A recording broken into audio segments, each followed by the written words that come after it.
Not slave, innit? I'm able to open another tab and read from scripture as well. While it's done. Will it allow Yeah, me? no. Alright, okay.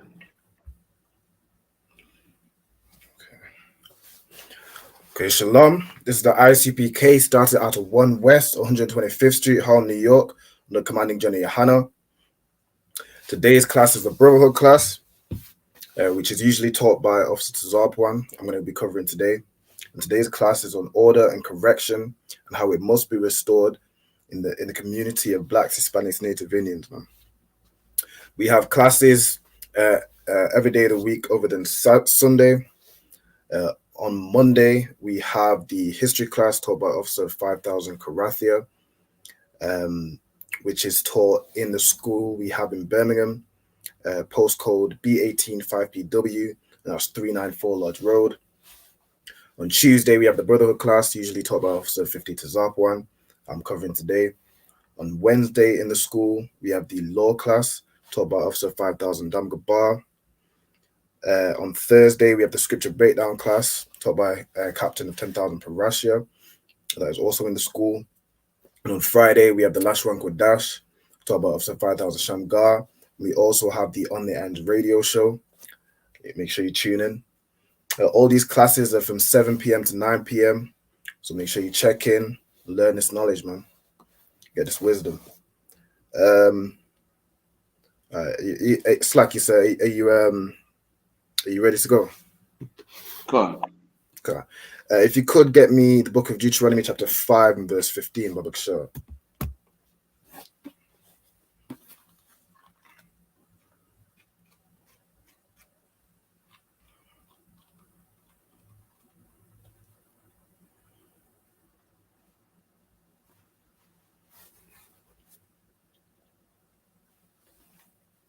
So like a 5:13, yeah? 5 and verse 15. 5:15, no swift. You hear me now, yeah? Okay. Deuteronomy 5:15. And remember that thou wast a servant in the land of Egypt, and that the Lord thy God brought thee out thence through a mighty hand and by a stretched out arm. And Therefore, Most High calls us to remember that we were once servants in the land of Egypt, man. And it was the power of the Most High that he stretched forth his arm and he delivered us from that. And this, in the same sense, in the oppression we're in today, it's only the Most High that has the power to stretch forth his arm and save us from the situation we're in today, man. We can't rely on the government of Esau or any other government. We can't rely on trying to get rich quick through selling drugs. We can't rely on anything else but the power of the Most High, man. That is the only thing that has the power to deliver us from the oppression. Because, like you read on. therefore the Lord thy God commanded thee to keep the Sabbath day. And because the Most High delivered us from that oppression, and he saved us from that, therefore he commanded us to keep the Sabbath day. He gave us the law, we broke it, he punished us, and he said, and when he gave us a savior, when he gave us Moses to deliver us, he said, okay, man, you've had your punishment. Like any good father, you've been punished for the crimes you've committed, and now I command you to keep the Sabbath day, man. Keep again the laws that I've given you. Read them. God, honor thy father and thy mother as the Lord thy God commandeth thee, And the that Most the High days commanded us to honor our father and our mother. And the Bible uses the example of a father and a mother and the rules they give to their children a lot throughout the Bible. Why? Because your parents desire to do what's best for you. So they will give you instruction, they will give you correction so that you can live your life in the right way. In the same way, the Most High has given us correction. He's given us instruction and he's given us correction so that we have the right way to live. In the same way, we're supposed to honor our father and our mother, and they will lead us in the right way. The same way we're meant to honor the Most High God, man. that's We're right. meant to keep his instruction. And when he corrects us, we say the water. You don't reject his correction. You say the water. You correct yourself, repent, and move forward, man. And a lot of issues that's going on in our community is because we don't honor our fathers or our mothers anymore. When your father tells you don't hang around them people, man, they're gonna lead you to do something wrong, man.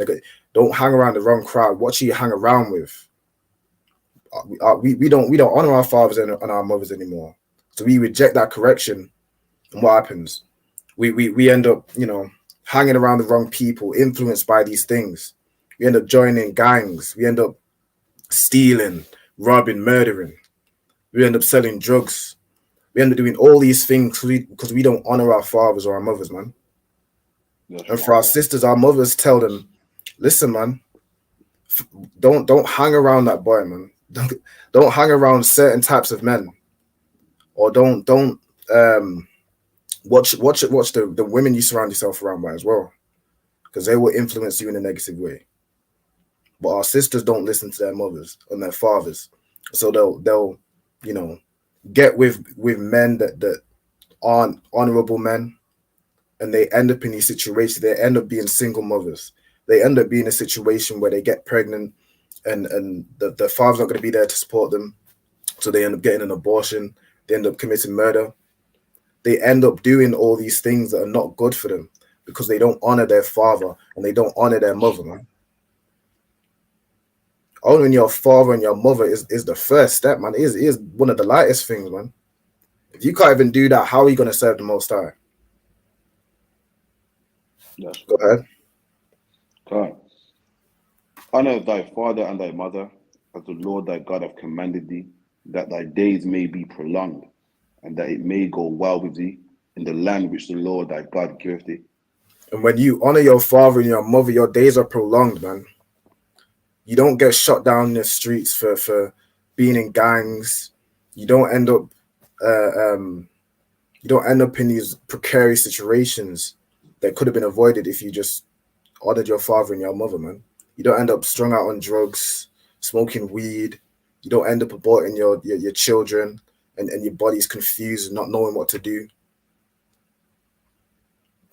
Go ahead. Come. Thou shalt not kill, neither shalt thou commit adultery. And we should not kill, neither should we commit adultery, man. These are some of the basic laws, man. We should not kill. There should be no murdering in our nation, and we should not commit adultery. You're meant to love your brother. You're not meant to.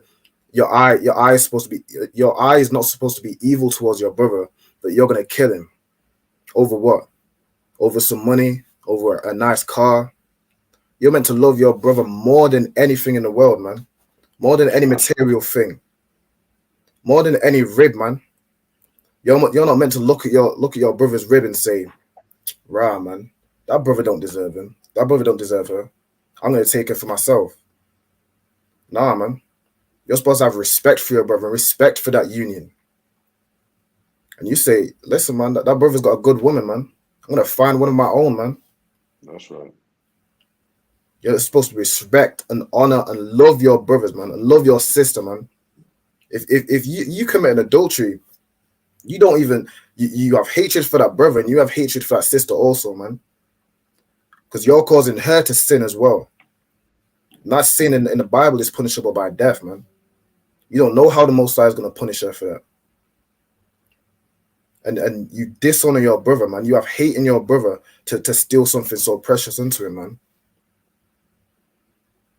But these are things that go so rampant in our communities, man. Order needs to be restored, man. We need this correction. We need this instruction to prosper. Otherwise, we'll become a lawless nation, man. And black people are a great people. We are a great people. We can be great in righteousness or we can be great in wickedness, man. And right now, most majority of our people they are great in their wickedness, man. But if they turn that to righteousness, think how much more powerful they would be, man. When they have the blessings of the Most High on their side as well. Think how much we will prosper as a nation, man. That's right. Think how glorious we would be if we put all our might and all our flavor into being righteous, man. Not selling our brother drugs, not killing our children, dealing righteously with each other. Think how great we would be, man. Go ahead. Can't. Verse 19.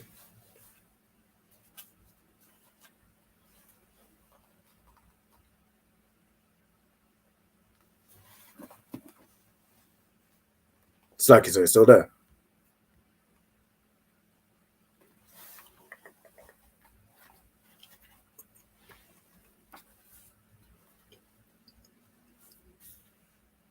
Slacky, I don't know if the audio. Right, no, Are you still hearing me?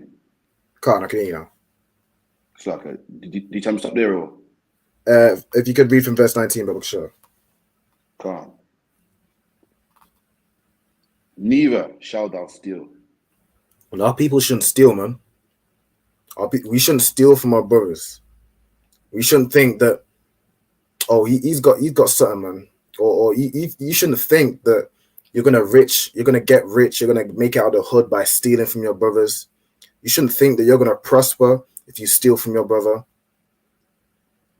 If you steal from your brother, you hate that brother, man. You hate your people. And imagine if someone stole from you, man.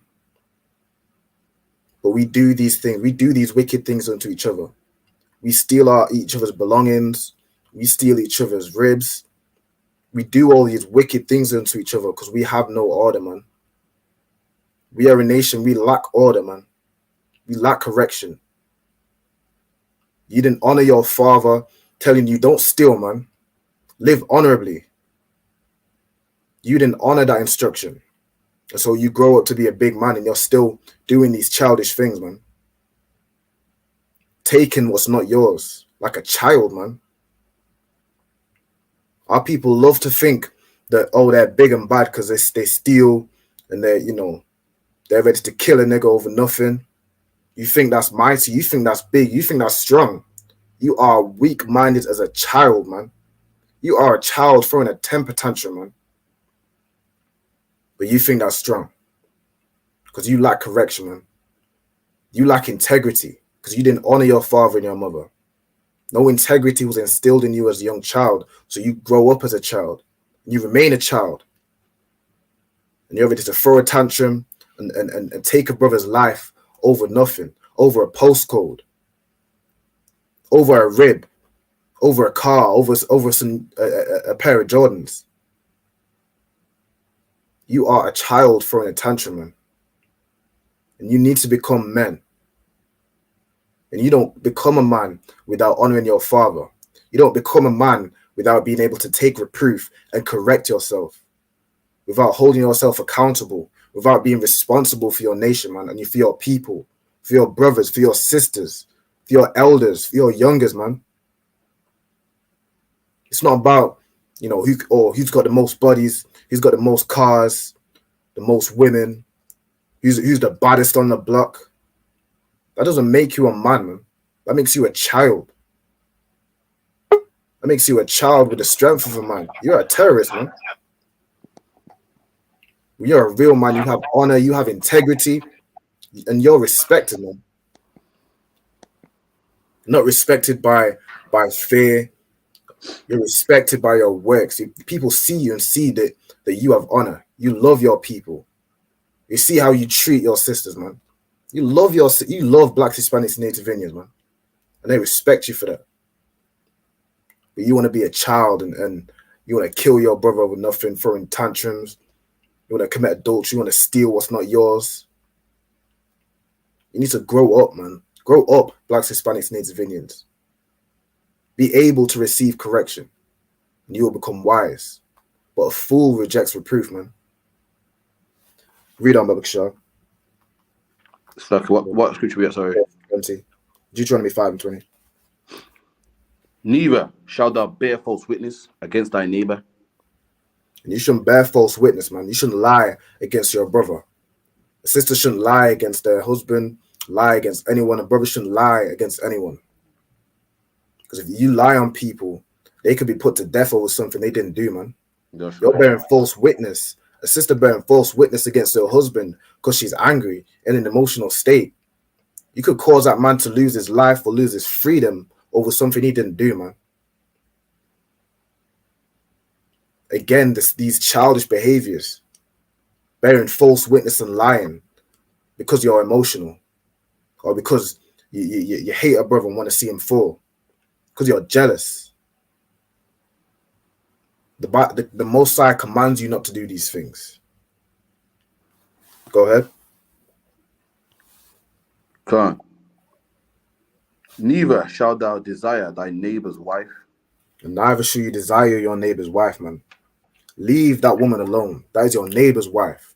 That's right. She belongs to him, man. If you want a wife, go and get your own, man.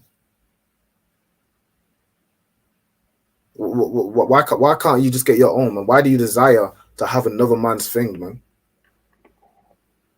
Are you a child that just wants the toys of every other child in the nursery?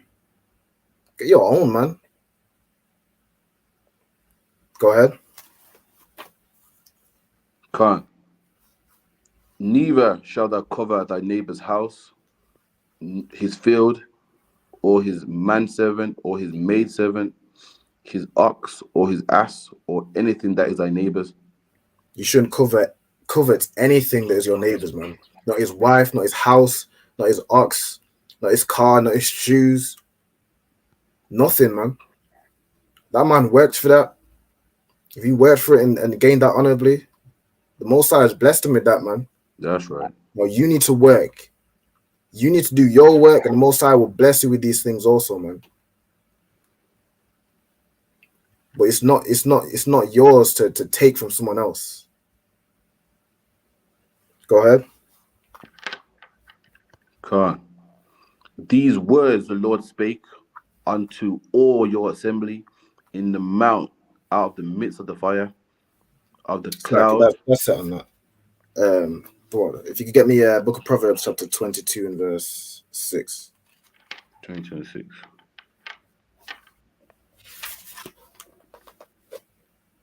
Proverbs 22 and 6. Train up a child in the way he should go. The Most High commands a mother and a father. He commands our parents to train up a child in the way we should grow, man. Train up a child with honor. Train up a child that they will not steal from their brothers. That they won't understand that you're supposed to love your brother, man. You're supposed to love your sister and not treat them any way you feel. You're not supposed to kill your brother over postcode, man.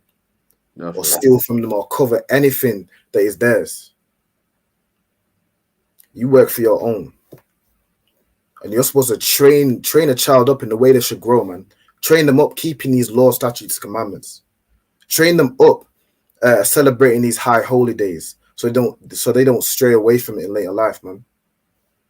Or it doesn't become a stumbling block.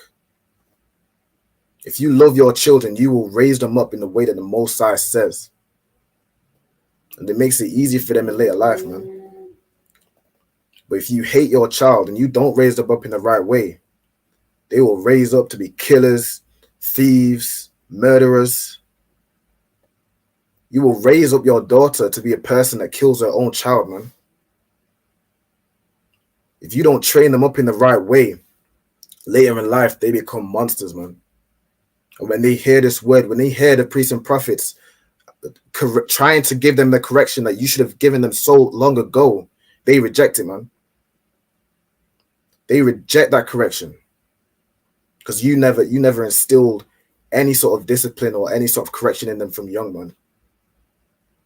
You made them become monsters, and their ears are closed, man, to any correction. Go ahead. God. And when he is old, he will not depart from it. And when that child grows up, when that child is old, it will not depart from that basic correction you gave them when they were younger, man. When you teach them the laws, statutes, and commandments from children, they don't depart from it in later life, man. Because that's what they know to be right from children. And they get taught and they continue in this truth and they grow stronger and stronger. And they're not easily turned away by the things of the world, man. They're not easily turned away by Christmas because you taught them Christmas is wrong, man. You taught them the true high holy days, man. You taught them the Passover. You taught them Hanukkah, man. The Hanukkah. You taught them the the high holy days of the Bible that the Most High That's right. celebrates, not these pagan rituals that our oppressor gives us, that glorify these false idols, that glorify the killing of our people. You teach them the right things, man. You teach them the right path. You teach brothers how to treat their women, man, and sisters how to treat their husbands. You don't teach them to be whores and you don't teach them to be abusive like this oppressor. You teach them the right way, and they don't depart from that when they grow older. They continue in that right way, man. And they become when your child is living right, they are a reflection of you, man. How your child is raised is a reflection of how you've raised them, man. When they grow up to be gangbangers and killers and murderers and thieves, that reflects on your parents, man. You did not correct that child. You did not instill discipline in that child, man. And so they've grown up and they're unruly, man. Even if you try to start correcting them now, they don't know. They've never known correction. They've only known, listen, man, whatever feels good to me, I'm going to do that, man. I'm going to sleep with a sister and put her away and get a next one and put her away and keep doing that, man. Or I'm going to cover a next man's wife or a next man's belongings. You teach them correction from young, so they know correction. And when they hear the word of the Lord from the prophets, they can receive correction. And if there's anything that you fail to teach them because you didn't know any better, you might not have had the word of the Most High growing up. You taught them the basic things. You taught them the right things and instilled discipline. When they hear the word of the prophets, correcting them further, trying to make them more perfect in the Most High, in the eyes of the Most High, they're able to hear that correction because they've known correction throughout their life. That is how you're supposed to raise up children. You're not supposed to raise them up in this new age. You can't even discipline your children. You listen, man, correct your child and teach them the way they should grow. All right, I'm going to get my next scripture. Titus chapter.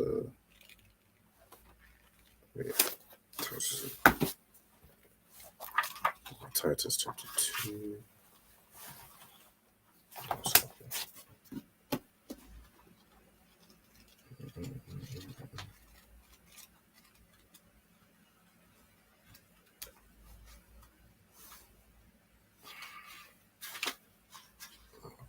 One of them small books, man. So like it.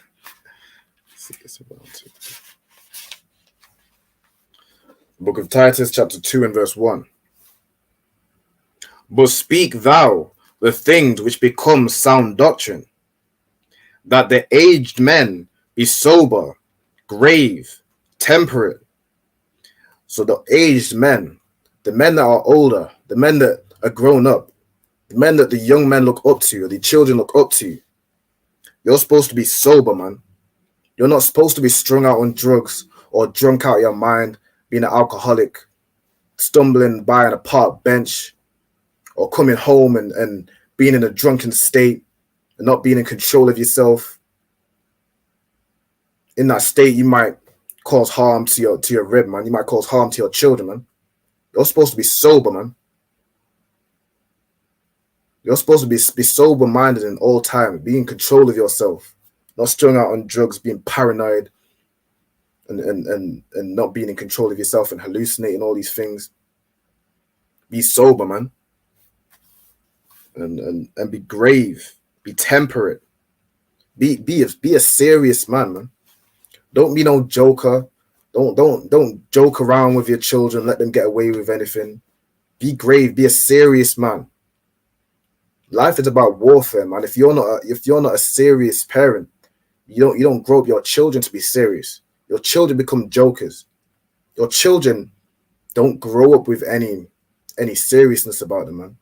They continue to be children if you raise them as a child. You're supposed to be temperate, man. You're supposed to be measured in your emotions. You're supposed to be an emotional man, man. An emotional man is a dangerous man. An emotional man will beat their child or beat their rib for having a bad day. That is not being temperate, man. You're meant to be able to control yourself, be sober-minded, be a serious man. Reading on. Sound in faith, in charity, in patience. You're meant to be sound in faith. You as a man, you're meant to have faith in the Most High. So your children see that and they grow up to have faith in the Most High. So your children look up to you, man. As a father, your children look up to you. As an elder, youngers look up to you, man. So you're meant to be sound in this faith. So they grow up and see that, man. They see that you trust in the Most High with your life. And so they trust in the Most High with their life, man. And you're meant to be, in charity and in patience, man. You're meant to be a charitable brother. You're meant to love your brothers, man. Love your sisters. Be charitable. Be courteous. Be honorable towards your people. So the children see that, they learn that behavior, and they become charitable, man. They see a brother or a sister in need, and they help them. And what's the last one? In patience. Be patient with your brothers. Be patient with your rib, with your sisters, and your children. Have patience, so that your children grow up with patience, and they don't overreact. They're not ready to kill a brother over a postcode. The sisters don't kill their children because they're not ready, or over convenience, making emotional decisions. They learn from you how to be. So be an example unto them. The aged woman likewise, that they be in behavior as becometh holiness. And the elder women are supposed to be an example to the younger women, man. They're supposed to be in behavior as become holiness. They're not supposed to be shaking their backsides in the streets and having their arse out, or running their mouth, having a wicked tongue. You're supposed to act in accordance with the Most High, man. You're supposed to act as becometh holiness. You know what a good woman looks like, man. And a lot of our elder women, they are not good women, man. As much as we respect them because they're our mothers and our aunties, they do not act as becometh holiness.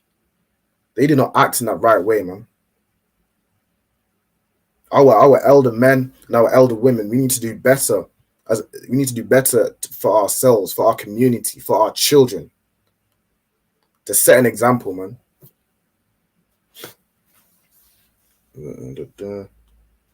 Not false accusers, not given to much wine, teachers of good things.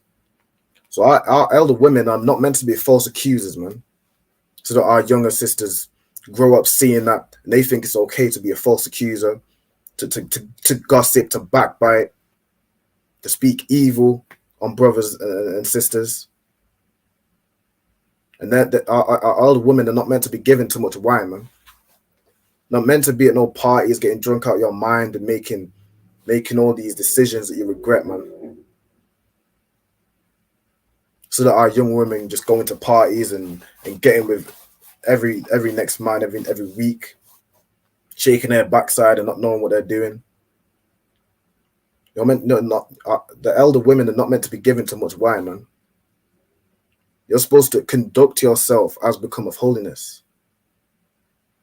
The sisters are supposed to look up to you and say, "Wow, man, that is a gracious woman. That is a woman of elegance, man. Not no 60-year-old woman shaking backside in the club and drunk out of her head, man." And that doesn't mean you can't have a drink, you can't have fun, you can't, dance. But watch how you conduct yourself, man. Don't be given too much wine. Conduct yourself as becometh holiness, man. Verse 2. And be teachers of good things. Teach your sisters to respect. Teach your daughters and teach the young women how to respect their husband, man. How to be a good woman, man. How to be a wife. Teach these things unto them, man.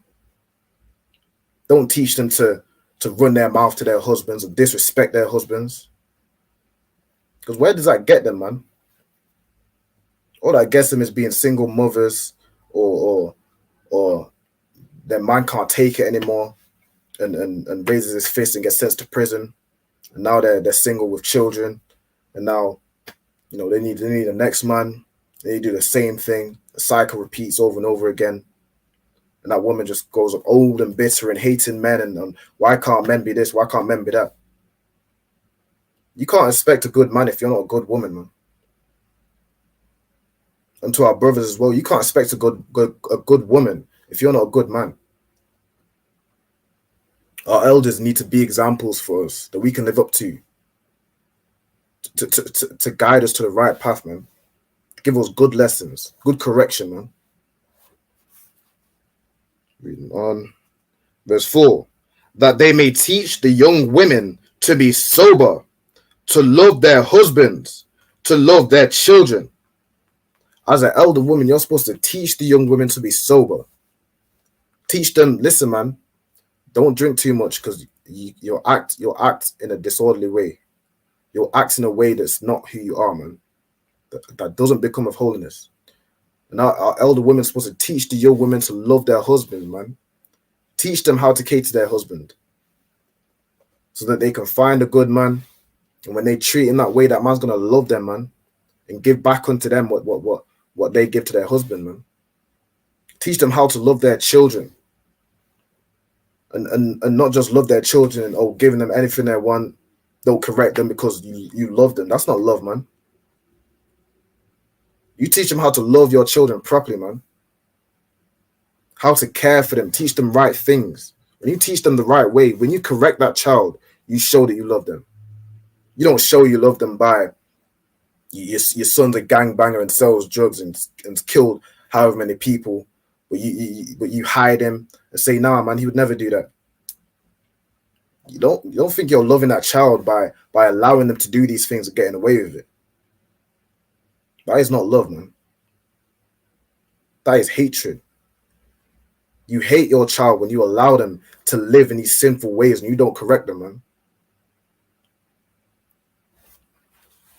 Verse 4.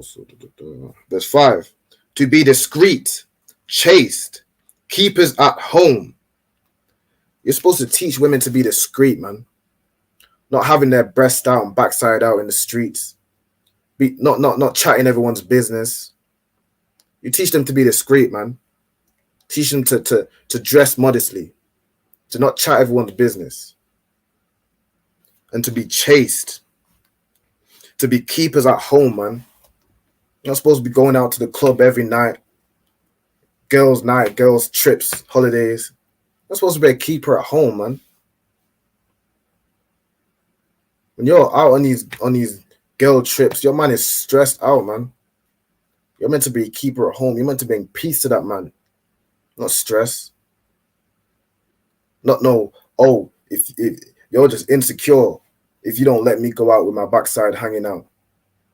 So now a man is insecure if he doesn't allow his woman to go get hit up by other men. The foolish things that our women go around spouting because they're not taught the right way.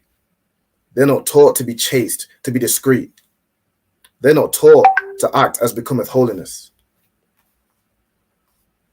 Good, obedient to their own husbands, that the word of God be not blasphemed.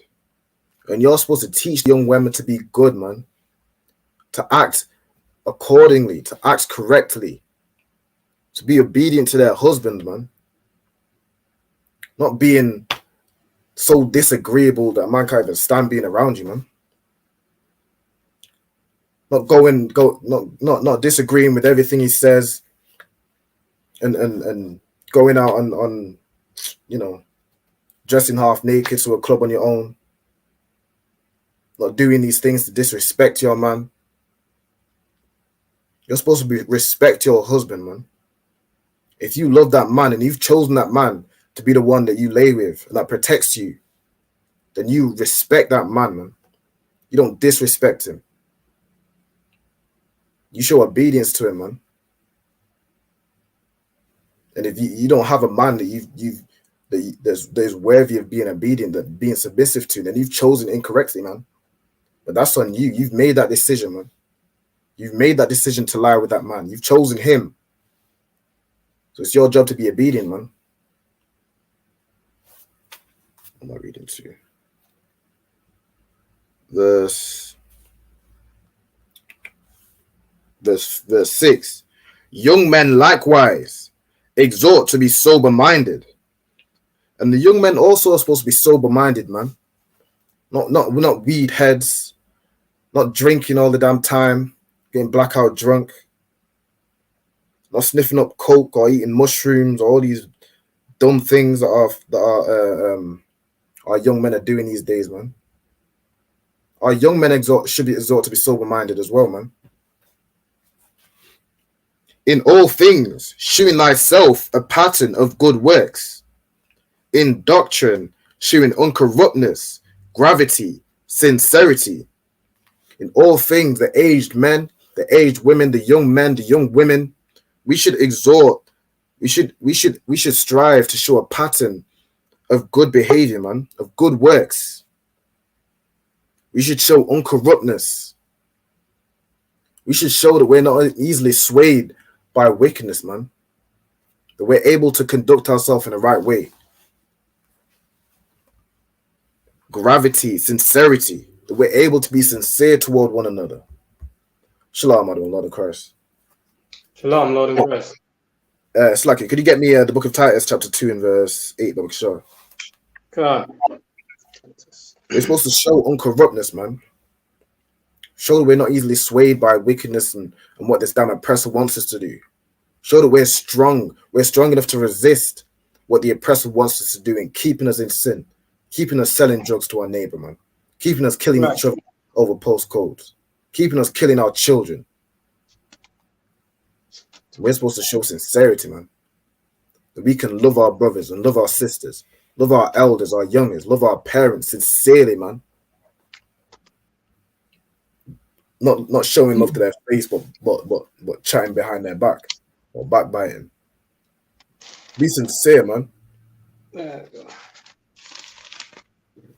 You got Titus what, Salakia? 2 and verse 8, Baruch Shah. Come. Titus chapter 2 verse 8. Sound speech that cannot be condemned, that he that is of the contrary part may be ashamed. And we're supposed to have sound speech. When we speak, we're supposed to speak good things, sound logic. We're supposed to speak those things that are in accordance with the laws of the Most High, man. That can't be condemned. You can't condemn this truth. This is the truth, man. You can't condemn the word of the Most High. That's right. Nobody can stand and say that the word of the Most High is wrong. And if we follow it, we're going to live in a wrong way. This only stands to benefit our people. This only stands to benefit our nation, man. To speak that sound speech that can't be condemned. You speak the word of the Most High, you cannot be condemned, man. And that anyone that comes against you, they have nothing to stand on, man. Because you stand with the Most High. You stand with the right way. So when they try to come against you, nah, man, I should be able to sell drugs. Also, you should be able to destroy your brother and destroy your people. Because what? You need to make next month's rent. Right. They're ashamed, man. Nah, man, listen, I needed to get that abortion because it was going to be an inconvenience, man. The man wasn't going to stick around. Also, you should be able to murder a child because of a bad decision that you made. Because you didn't have the understanding, you didn't have the patience to select a man that was going to stick around. Right. In a situation where you're ready to have a child before laying down next to a man. That gives you permission to murder a child, to murder an innocent life. You put them to shame, man. When you have sound speech, when you have this sound doctrine to guide your life and guide your speech, no man, no woman, no one could come against you, man. That's right. Go ahead. Calm. Sound speech that cannot be condemned, that he that that he that is of the contrary part may be ashamed, having no evil thing to say of you. And they have no evil thing to say unto you. It's like you get me 1 Peter chapter 5. They have no evil thing to say unto you when you live your life as according to the Most High, man, as according to this word. They might not like you. They might not. The only reason they don't like you is because you highlight how wrong they're living, man. You highlight their evil. So they might not like you. Or he thinks he's all this and all that. They're only saying that because they're living evilly, man. They fall short to what the Most High calls them to be. So they hate you. They might, say all these wicked things against you, but nothing that stands, man. They have no evil thing to say against you because you live your life in a righteous way. You live your life as thus saith the Lord. Go ahead. First Peter chapter 5. Chapter verse 5, 2. verse 1. Verse 1. The elders which are among you, I exhort, who am also an elder and a witness of the suffering of the glory that shall be revealed. It's like the sufferings of Christ and and a witness of the suffering of Christ, and also a partaker of the glory that shall be revealed. Right. And Peter exhorts the elders, man. He as he's also an elder. He exhorts those that have put in the work in this truth, man. Not just being an elder in age, being an elder in this truth, man. Right. That you show yourself an example to the young men, to the men below you, man. That they can learn from you. They learn how to conduct themselves and how to act from you, man. Because you should be an elder unto them. You should be able to teach them good things. Have sound speech. You should correct them when they do something that's off, man. Correct them. Because you're an elder in this truth. You know more. You've been around for longer. You understand how things are to be. Go ahead. God. Verse 2. Feed the flock of God, which is among you. Taking the and Peter exhorts us. He's trying to persuade us. He's saying he gives an instruction to us to feed the flock of God, which is among us, man. To feed Blacks, Hispanics, and Native Indians, the children of Israel, the chosen people of God, the Most High, which lives among us, man. Our brothers and sisters that live among us, we're supposed to feed them. Feed not just physical food. We're supposed to feed them the word, man. Feed them wisdom. Feed them truth. Right. So that they can correct themselves and get them out of the state they're in, man. Go ahead. God, feed the flock among you. Take the oversight thereof. Not by constraint, but willingly. And we're supposed to take the oversight. We're supposed to be overseers for the flock of the Most High. We're supposed to watch over our young men, man. We're supposed to watch over our youngers, man. Watch over those that are might be ignorant for the truth. They're trying to learn. Watch over them. Make sure that they're doing the right thing. They're acting the right way, learning the right things. We're supposed to be overseers, not by constraint. Not that it's, oh man, I can't believe I have to do this, man. I can't believe I have to check this brother, man. We're supposed to willingly correct our people, willingly be overseers. We're supposed to go out at camp every week and willingly bring out this truth, man. Stand against that multitude willingly. Right. Having our own people come against us, and yet we go out there every week willingly. It's not by constraint. It's not a burden. It is our duty, man, our job to be overseers for our people and correct them in their wrongdoing, man. That's right. No matter how much they come against us or the other nations come against us, we go out there willingly every week. We stand against the multitude, and we teach Jacob their transgression, man. Right. We rebuke our neighbors, man. Why? Because we love our people. We don't want to see them committing sin and suffering the curses of the Most High, man. We want to see our people doing well. We want to see our people prosper. We want to see our people living correctly so that they can receive the blessings of the Most High and not curses and judgments and punishments. Go ahead. Right. Not by constraint, but willingly, not for filthy lucre, but of a ready mind. And we're not to slacking. Let me look up lucre. Right, money. It's not just for, we don't do this for money. Right. We're not like the Christian pastor that teaches his whatever prosperity doctrine, saying, "Oh, God loves you no matter what you do." We don't do these soothsayings and speak whatever the flock want to hear so we can get their money. We teach the truth, man. We teach the harsh truth, and it might offend some of our people, but we teach the truth nonetheless, man. They don't put as much money into the ICPK as they put into that Christian church. Right. We still go out there in these streets, man. We don't do it for lucre. We do it for we have a ready mind to do the work of the Most High, man. We're not soothsayers for hire like the Christian church. We're not a concert. We collect money so they can bang a tambourine and sing and dance. We teach the truth. We teach correction. We give order to our people and teach them their transgressions.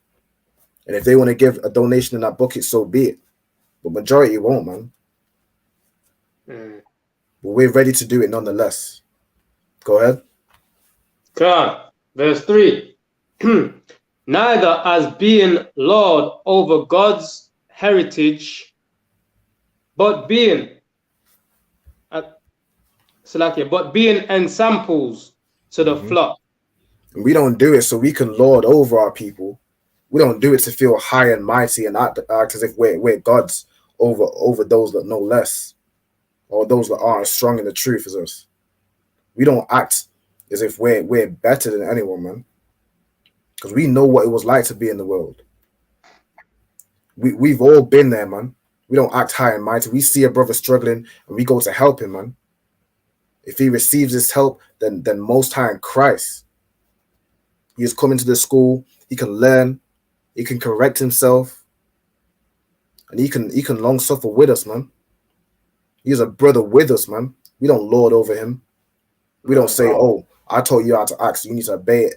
You need to do whatever I say, man," and abuse a brother or treat a brother or sister wrongly. We instead of being lords over the flock, we are ensamples to the flock. We teach by example. Right. We are men of honor and integrity. We are men that brothers and sisters can look up to and say, brothers can look up to and say, "I want to be like that man.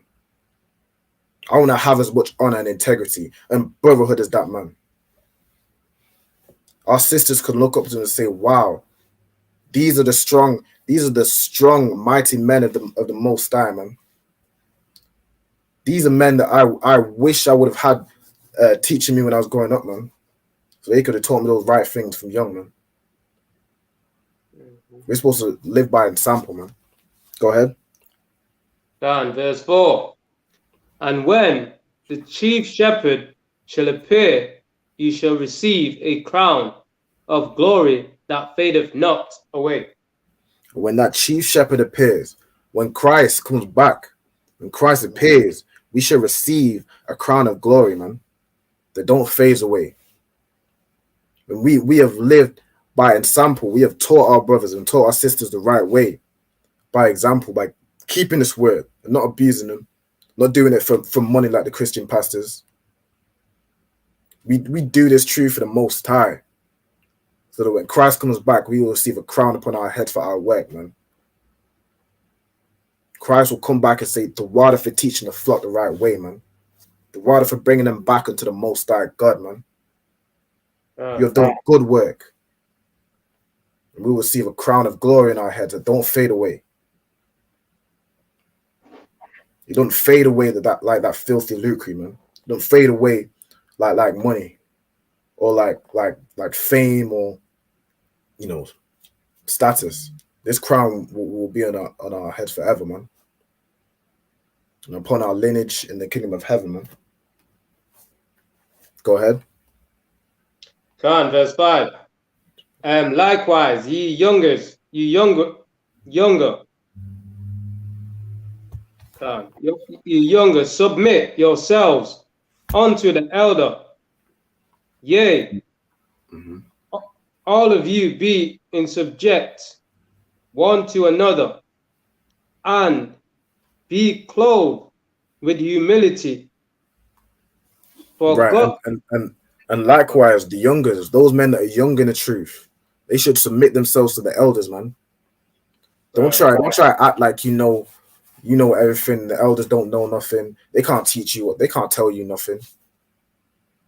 If you want to learn and correct yourself, you submit yourselves to the elders, man, so they may teach you the right way. And it's like, what does it say? And be subject one to another. The young men are subject unto us, in that they learn from us, they follow us, they follow our teachings. We give them correction, we give them orders, and they carry it out. And we are subject to them, man. The same way that Christ was a servant to the disciples, man. We serve them. It's our duty to teach them. That is us serving them. We have a job to correct them. right. It's not easy. Sometimes you don't even want to give that correction, man. Sometimes, listen, man, you just need to give that correction because you want to see your brother doing right. It's not an easy thing to do. To be perceived as oh, he's just angry all the time, man. He always tells me what to do. It's not an easy thing to be a shepherd. But you have to take upon yourself to guide those younger men in the right way. That is your duty. You have a job. You're a servant to them, man. The same way they serve you, you serve them also. And that's the same way Christ lived his life, man.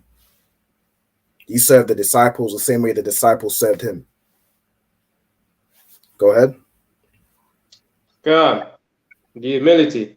For God resisteth the proud, and giveth grace to the humble. God resisteth the proud, man. If you're all high and mighty, you can't take no correction. God resists you, man. Right. Why would he give you wisdom when you're proud and high and mighty, man? And you think you know better than everyone else? Why would he give wisdom unto you, man? He gives wisdom. He gives blessings unto those that are humble. Those that, because if you're proud and he gives you wisdom, you might use that and use it to abuse your brothers, man. Right. Use it to start. You might gain knowledge and then leave and start your own thing. Leave the truth and start your own thing because you want to be high and mighty. You want to be, the highest ranking because you're proud. God resists you, man, and he will take away that knowledge, man. He will take away that knowledge you've gained. And you see it, those leaders in these fake camps, they don't have sound speech, man. They don't have the sound speech and the word of the Most High. They don't have the understanding that the ISUPK has, man. Why? Because we're not proud as they are, man. We didn't desert our brothers to go start our own thing because we wanted to be high and mighty. That's right. We are of a humble mind. And we do thus saith the Lord, man. When we listen, man, when the man that's ranked above us gives us an order, we say Khan and one Khan. We don't get in our feelings and say, well, I don't think this is right, so I'm gonna go start my own thing. That is proud, man, and God resists you, man. Right. Go ahead. And he gives grace unto the humble, man. He gives grace and he gives blessings unto the humble. If say you're doing things that are wrong, you're struggling, but you're willing to learn. You're willing to correct yourself. You're willing to take correction.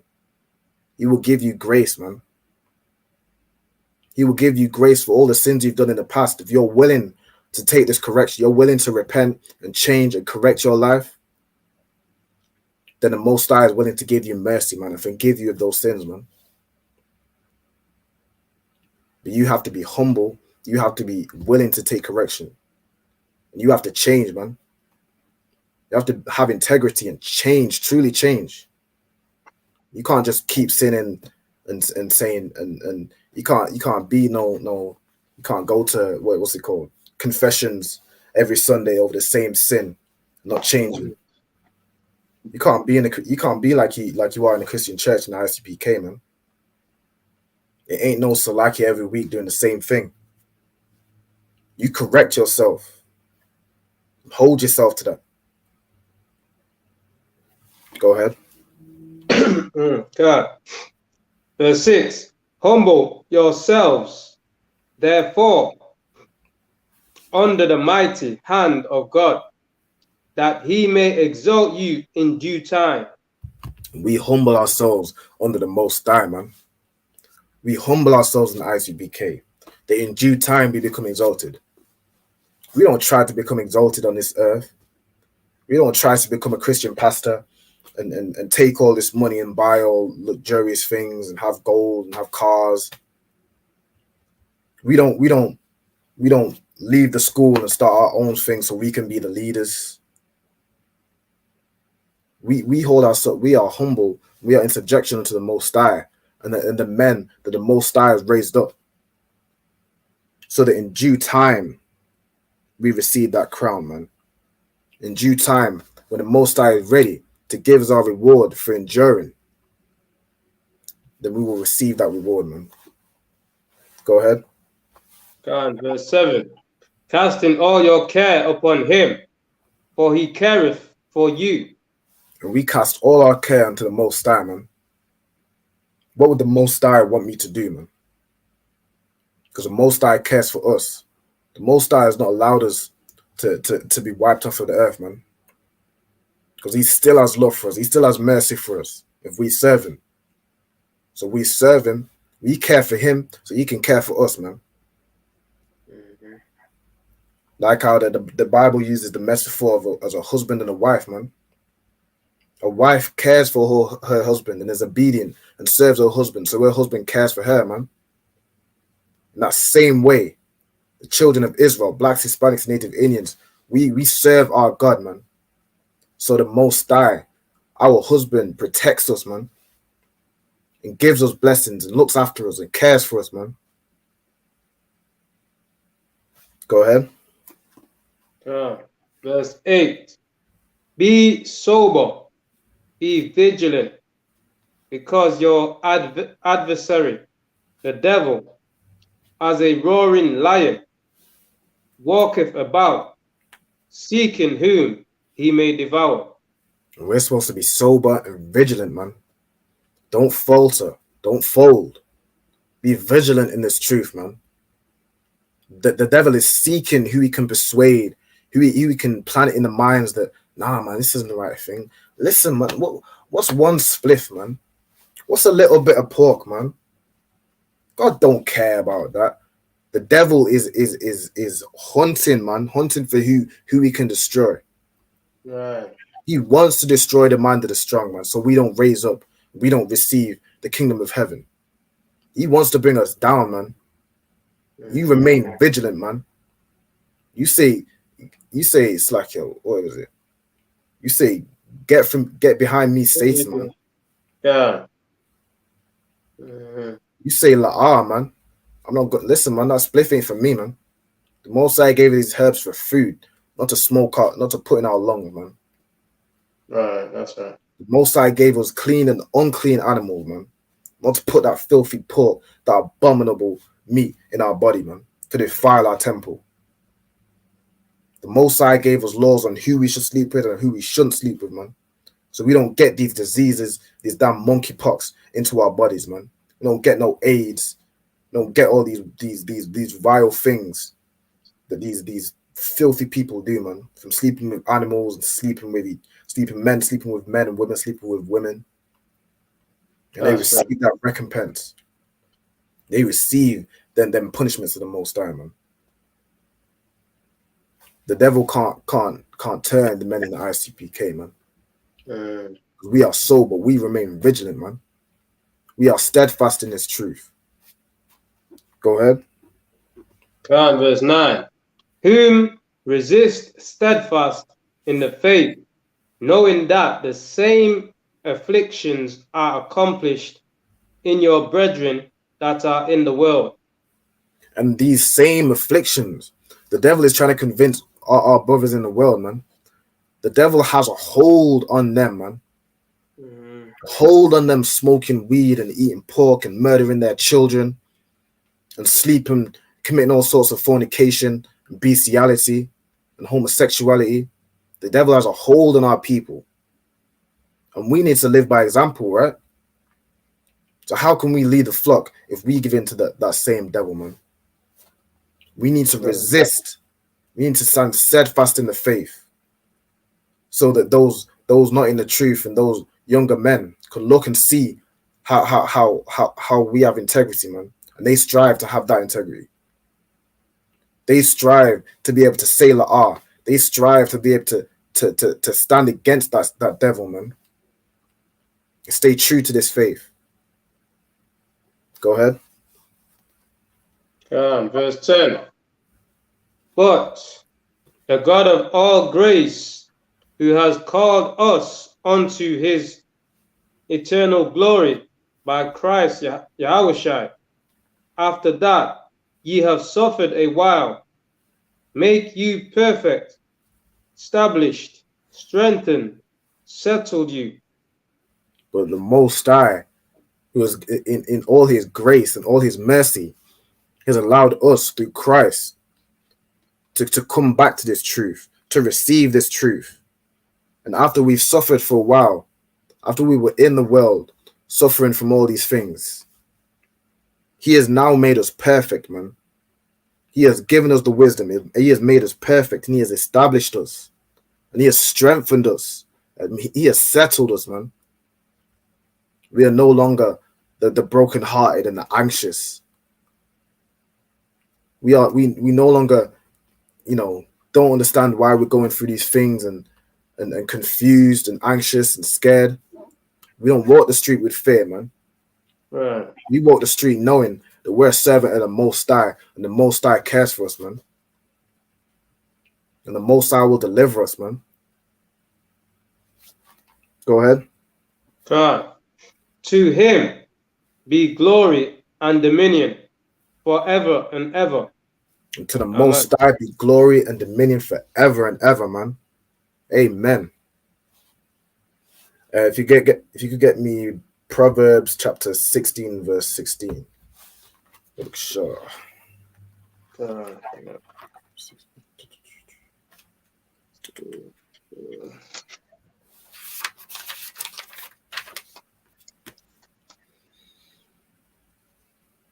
Proverbs chapter 16, verse 16. How much better is it to get wisdom than gold? How much better is it to get wisdom than to get gold, man? Because our people think money and gold and all these material things are so great. It is better to have wisdom than to have those things, man. Go ahead. Right. And to get understanding, rather to be chosen than silver. And you should choose to have understanding rather than silver, man. Right. You should choose to have understanding than have the new car, a Bugatti, a mansion, all the trainers you want. You should strive to have wisdom and understanding, man. The wisdom of the Most High, man. Because money doesn't protect you in that time of trouble, man. Right. Money doesn't settle you when the ops is outside, man. Money doesn't strengthen you when you're weak and you give in to all your temptations, man.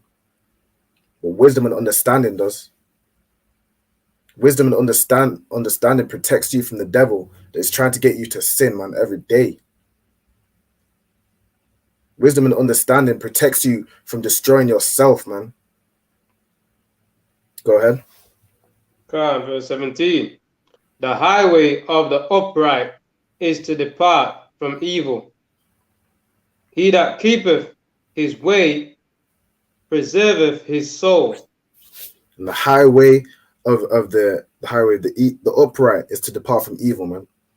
The path, the road for the upright is to depart from evil consistently, resisting the devil, man, resisting temptation, standing steadfast in the faith.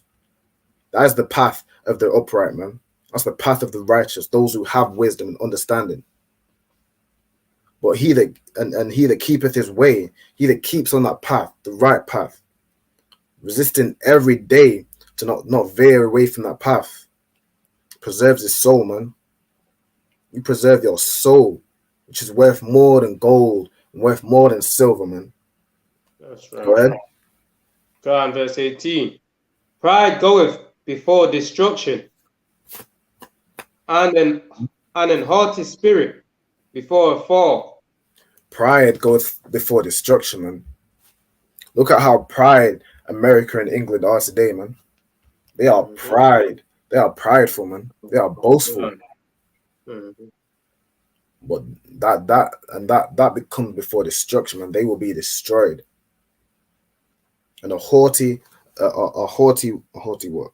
It's like a haughty spirit. It's like, before a fall. You will have a haughty spirit and you'll be proud, you'll be boastful, you'll think you're mighty before the day comes when you fall, man. You fall, you stumble. And everything you thought you knew, that you thought was right and thought was great, becomes nothing, man. When you receive the judgment of the Most High, money can't save you, man. Go ahead. Verse 19. Better it is to be of an humble spirit with the lowly than to divide the spoil with the proud. And it's better to be humble, to have a humble spirit with the poor, than to be rich and divide the spoil, divide riches, gold and silver with the proud, man. Right. It is better to be humble and poor, but you have the understanding, you have wisdom, you have the things that really matter in life, than to be proud and to be boastful and to be sinful. But you have the riches of this world. Because the riches of this world are nothing in the next, man. The riches of this world bring you destruction in the kingdom of heaven, man. They will bring you very low. All these Christian pastors think they are proud, man. They have all this wealth and all these nice cars and nice houses. But you have led the flock astray, man. You have been proud. You have not been humble with the flock. You have not led by an example. And so you will be brought very low in the kingdom of heaven, man. That the Bible says. Go ahead. Quran, verse 20. He that handleth a matter wisely shall find good. And whoso trusteth in the Lord, happy is he. And if you handle a matter wisely, you handle a matter the way the Most High commands you to handle it, you find good, man. If you have a problem with a brother, if a brother transgresses against you, and instead of looking to kill him or losing brotherhood and destroying yourself, bringing sin upon yourself, bringing curses upon yourself, you handle it the right way, man. You go to that brother, he and thee alone, and you sort it out. If he hears you, you've gained your brother, and you mend that brotherhood back, and you haven't lost anything unto yourself, man. Right. You haven't lost no brotherhood. You've gained it further, man, because they're able to sort issues. What's like what we say? And if you trust in the Lord, you are happy, man. You don't stress out over minor things, because you know that the Most High has got you, man. Whatever you need, the Most High will provide it, man. And times won't always be easy, but you'll always have. The Most High won't give you more than you can handle, man. Most High won't give you a heavier burden than you can handle. So you stay steadfast in this truth, man. And you're happy that you have the wisdom and understanding of the Most High, man. So that you have the power to preserve your soul. You have the power. If you endure in this faith and you stay in this faith, you'll receive a great reward in the kingdom of heaven, man. Right. So you are happy. Even when you're standing against that multitude, you are happy to do so, man. Go ahead. Quran, verse 21. The wise in heart shall be called prudent, and the sweetness of the lips increaseth learning. And the wise in heart is called prudent. You are wise, man. And the sweetness of his lips, increaseth learning. The words that you utter, that sound speech, increaseth learning, man. Increaseth learning to others, man, to the youngers. Increaseth learning unto yourself. Right. You promote wisdom, man. It's an endless cycle of gaining more and more wisdom, gaining more understanding, teaching those below you more and more so that they understand more. You increase learning, man. You're not backbiting, you're not gossiping, you're not spitting out some lies to destroy your people. You increase learning to your nation, man. You increase learning to your brothers and your sisters and the young men and young women. Go ahead. God. Verse 22. Understanding is a Understanding is a wellspring of life unto him that has it. But instruction of a fool is folly. And understanding is a wellspring of life unto those that have it. If you have understanding, you have the power to give life to someone, man. You have a wellspring of life that you're able to, you have unto yourself and you're able to give unto other people, man. When you have understanding, you have the power to live right. You live right and you have life. You're able to teach others the right way and you give them life. But the instruction of a fool is folly, man. The instruction of a fool will lead you to sin, lead you to destroy yourself, destroy your brother, destroy a sister. It will only lead you to error, man. Right. The instruction of those that don't have the wisdom of the Most High is instruction that will only lead you to death, man. It will not give you life. Only the word of the Most High has the power to give you life, man. Go ahead. God, verse 23. The heart of the wise teacheth his mouth, and addeth learning to his lips. In the heart of the wise, meaning your mind, it teaches your mouth, man. It instructs the things that you say. It influences the things that you say. And addeth learning to your lips, man. It allows, it makes you, if you have understanding, you have wisdom. If you are wise, then it makes you ask questions, man, so that you can increase your learning. You bring certain scriptures to the Thursday scripture breakdown class, so you can get them broken down and you increase your, so that you become wiser, you become able to teach others, man. The same thing you were taught. Go ahead. Right. Go on. Verse 24. Pleasant words are as an honeycomb, sweet to the soul and health to the bones. And these words are sweet to the soul and they are health to the bone, man. They strengthen you. They keep your soul, man. The word of the Most High the understanding is a wellspring of life, man. Go ahead. Okay, 25.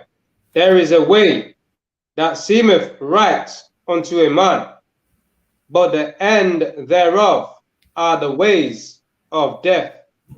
There is a way that seems right to a man.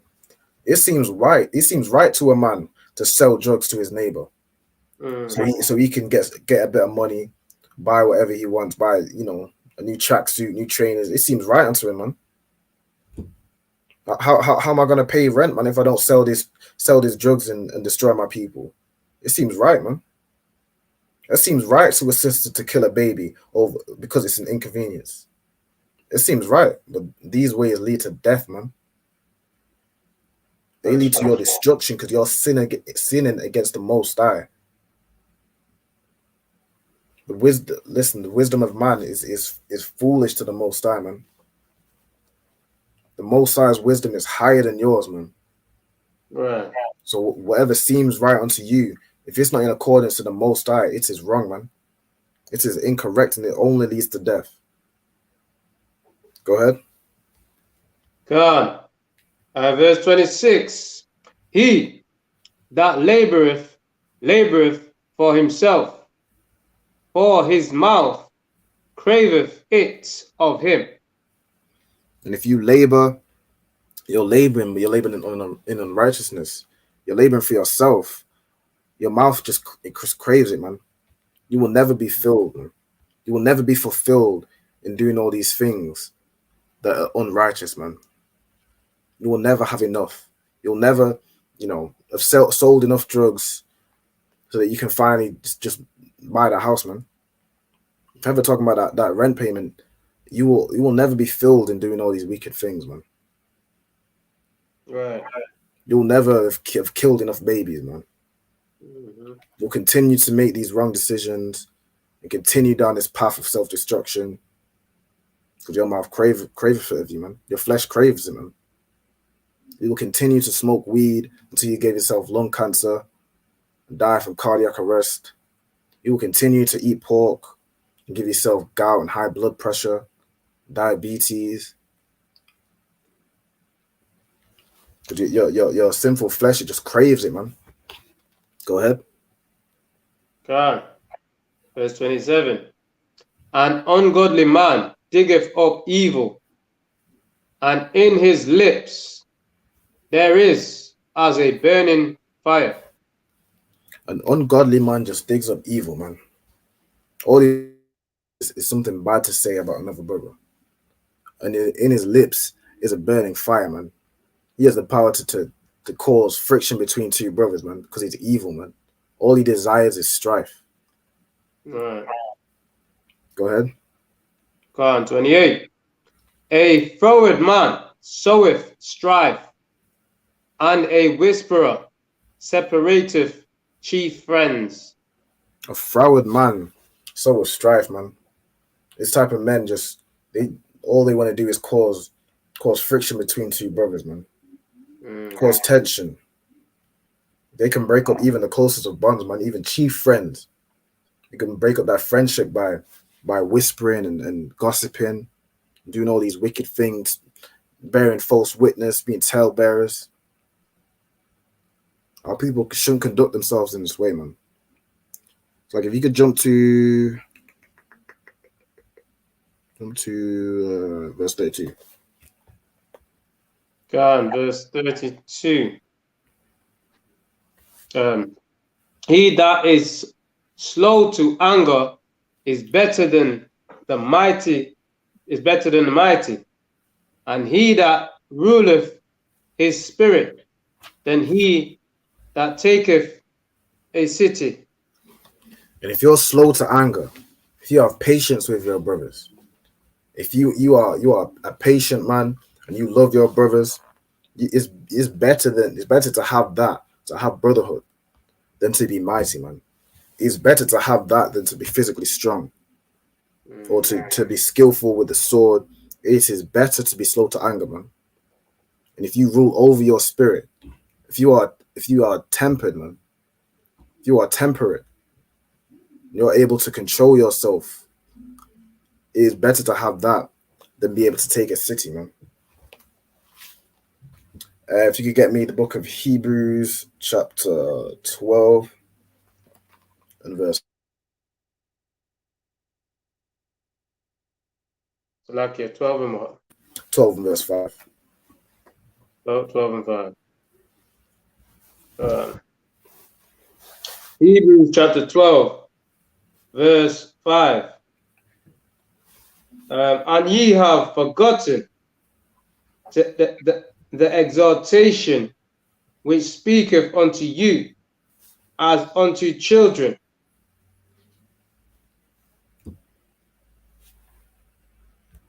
Yeah. Is that the one? Go ahead. All right. And my son, despise not thou the chastening of the Lord, nor faint when thou art rebuked of him.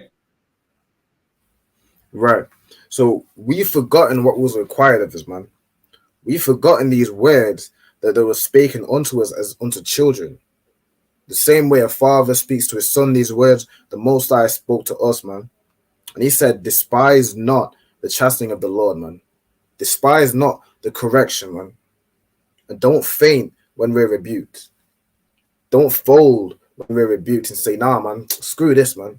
I don't want to be told what to do. Don't faint.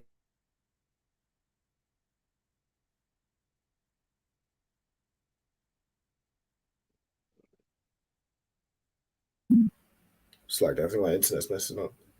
Yeah, it just went off. No sweat. Be able to take rebuke, man. To take correction. Be able to correct yourself. Don't be a weak-minded man. The first thing he gets told off and goes into a temper tantrum, man. Don't be a child, man. Go ahead. God. Verse 6. For whom the Lord loveth, he chasteneth, and scourgeth every son whom he receiveth. And who the Lord loves, he corrects, man. Who the Lord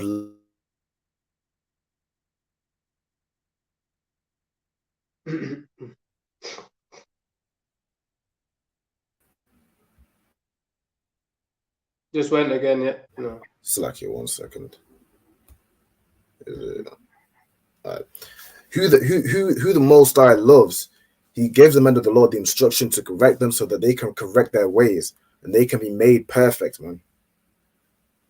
Yes, they go through that correction and they might feel bad for a while, but they change it, man. They correct it, man.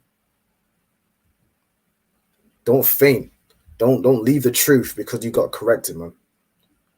Don't leave the truth because you were doing wrong and you got told stop doing that, man. Act in the right way. Act correctly.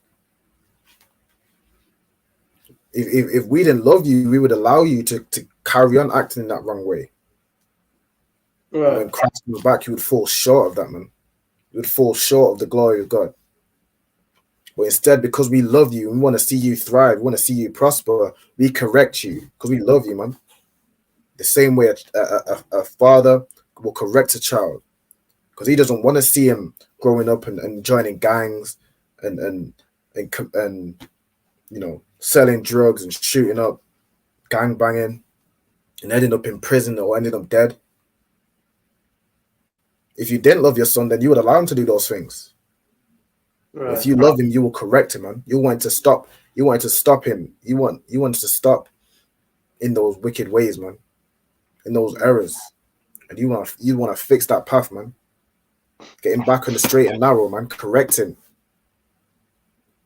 Go ahead. God, verse 7. If ye endure chastening, God dealeth with you as with sons. Right, and if you endure that correction, God deals with you as if you're his son, man.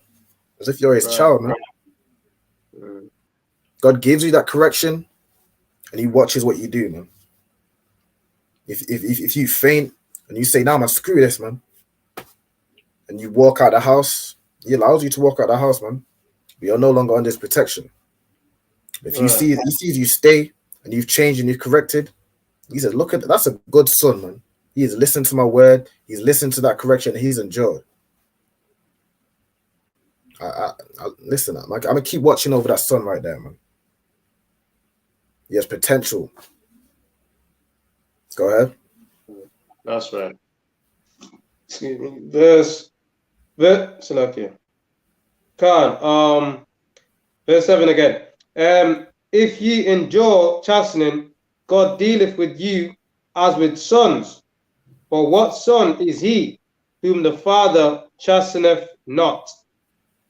What kind of son does a father not chasten, man? Does a father not correct? Only a son that our father doesn't love, man. Right.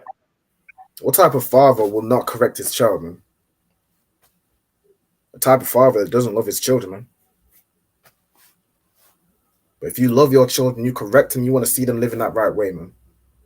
In the same way, listen, I love all my brothers and sisters, man.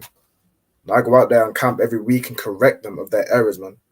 So I can see them living the right way, man. So I can see them receive blessings instead of curses. So I can see them receive understanding, receive wisdom, and be settled instead of being anxious and scared, or just continuing in their sin, in their ignorance, and falling by the sword, man. Falling by whatever judgment the Most High has for them. Go ahead. God. Verse 8. But if ye be without chastisement, whereof all are partakers, then are ye bastards and not sons. But if you're without chastisement, if no one corrects you, then you are a bastard. You're a bastard. You're not a son. Right. Nobody is a father to you. Nobody has any love for you if you go without chastisement. Go ahead. God. Oh, verse 9. Verse 9. Furthermore, we have had a fathers.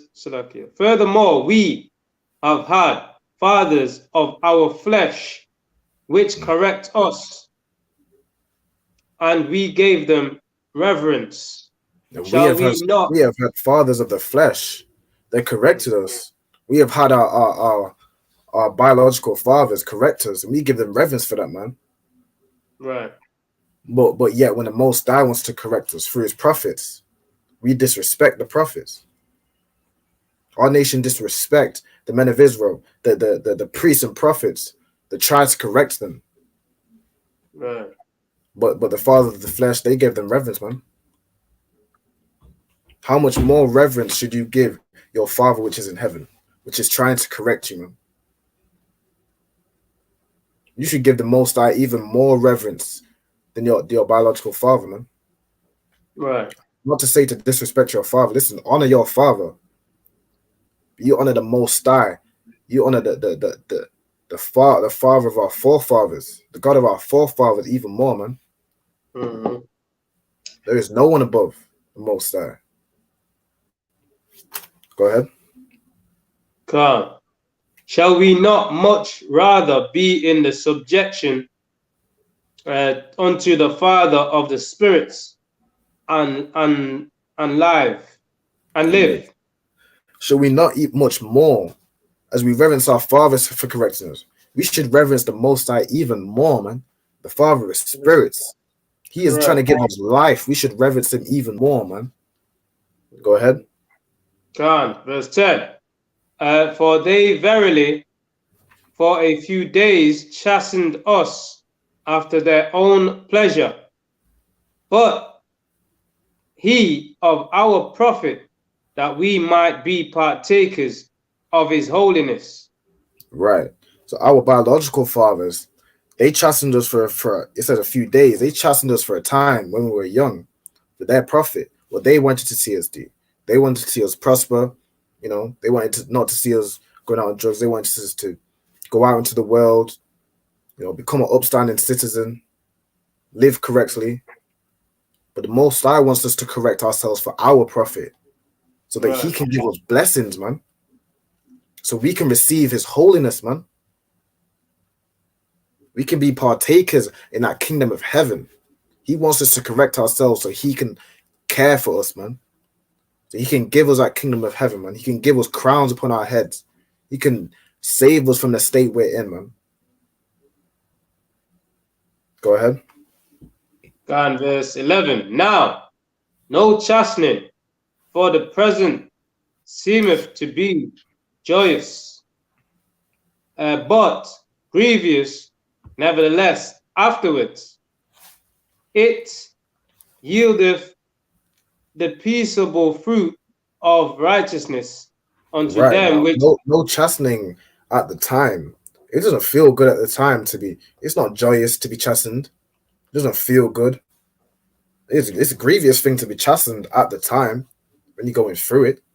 But once it's over, it worketh that peaceable work fruit of righteousness, man. You become a better man with that chastising. You become a better servant of the Lord, man. You become a better priest and prophet of the Lord, man. And it yields fruit of righteousness. You become more righteous with that chastising. You correct whatever error you were doing, you correct it, man. You become more wise. You have more understanding now. Go ahead. God, but yieldeth the peaceable fruit of righteousness unto them which are exercised thereby. Verse 12. When you action that correction. When you stop doing whatever it was you were erring on, you correct yourself and you conduct yourself accordingly with the correction, it yields up that peaceable fruit of righteousness, man. It makes you wise. It makes you stronger in the truth. Go ahead. Verse 12. Wherefore lift up the hands which hang down, and the feeble knees. So don't be all mopey when you're corrected, man.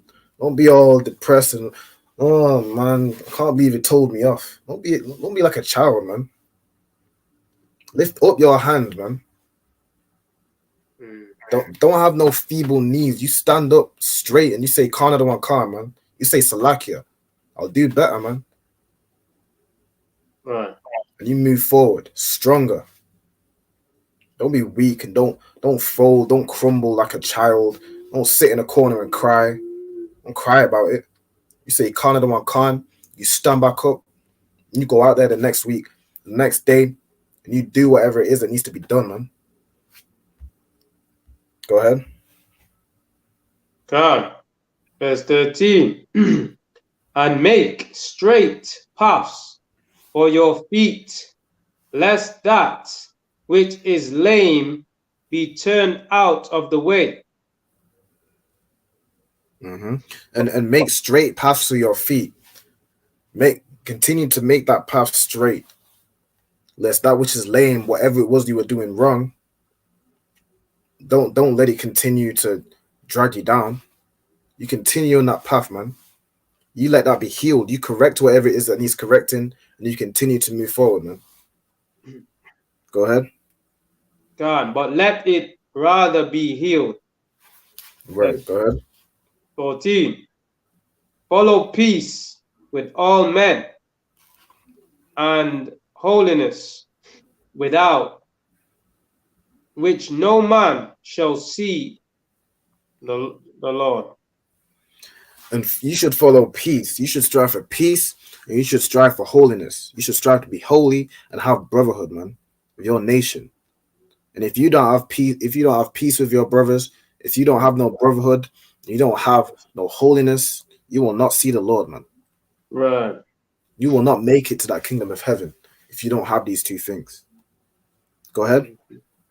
God, verse 15. Looking diligently, lest any man fall of the grace of God.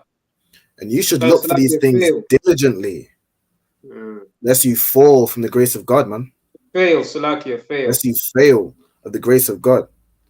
Look for brotherhood and look for holiness diligently. Strive for it every single day, man. Lest you fail of the grace of the Most High, man. Unless you fall short of receiving that kingdom of heaven, man. Go ahead. God, lest any root of bitterness springing up trouble you, and thereby many be defiled.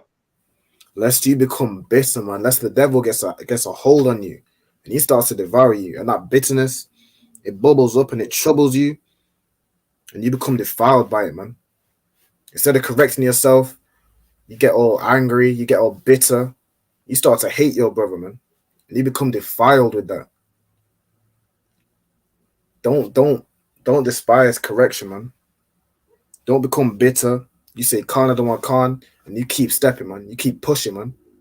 You keep striving to be better. You keep striving for more brotherhood, more holiness, acting more and more correctly, man. Having more wisdom, more knowledge, more understanding. Don't crumble and fall and get all bitter and all angry and depressed and let that destroy your brotherhood. Read on. Verse 16. Lest there be any fornicator or profane person as Esau. Lest there be anyone that bubbles up and tries to destroy the integrity of the school, man. Lest there be those fake Israelites that left the school and betrayed their brothers and betrayed their oath and went and started their own thing, man. Lest there be those profane people, because they can't take correction, because they can't take orders, they want to leave the truth and go start their own false doctrine, man. Right. Don't let these things trouble you, man. Don't let these things happen. Don't let that be you, man. Go ahead. God, lest there be any profane person, any fornicator or profane person as Esau, who for one morsel of meat sold his birthright. Right. And the same way Esau, for one morsel of meat, for one little stew, gave up his birthright. You want to give up the kingdom of the Lord because you can't take no correction, man. Right. Because you want to be the highest ranking. I don't want anyone to tell me what to do. So I'm going to leave the truth. I'm going to sell my birthright. And I'm going to get a little piece of glory for a time. Don't be that, man. Don't let that be you. Don't betray your oath. Don't betray this brotherhood, man. If you could get me the book of Proverbs chapter 1 verse 2. Bookshop.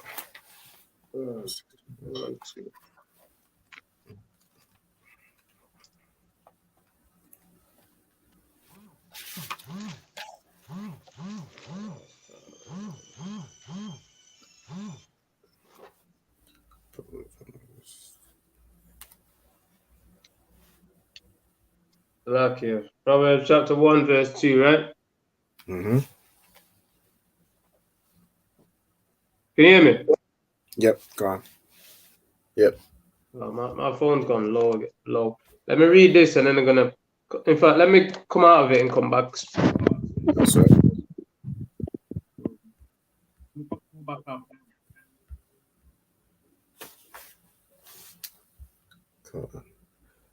I'm going to say shalom to everyone in the class. Shalom Zayakwa. Shalom Sister Labar. Shalom Yamanta. Shalom. Shalom. Shalom Beans. Rico Veli. Shalom to Yarad. And shalom to young man DeMarcus, man. Yahweh Bashim Yah Shabak Thumb to all the brothers. Yahweh Shemala Thumb Bashim Yah Shai to all the sisters, man. Get this all pulled back in.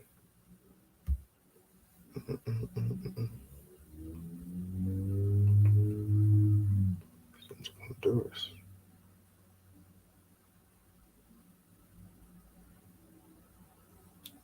Jersey City. Most High Christ.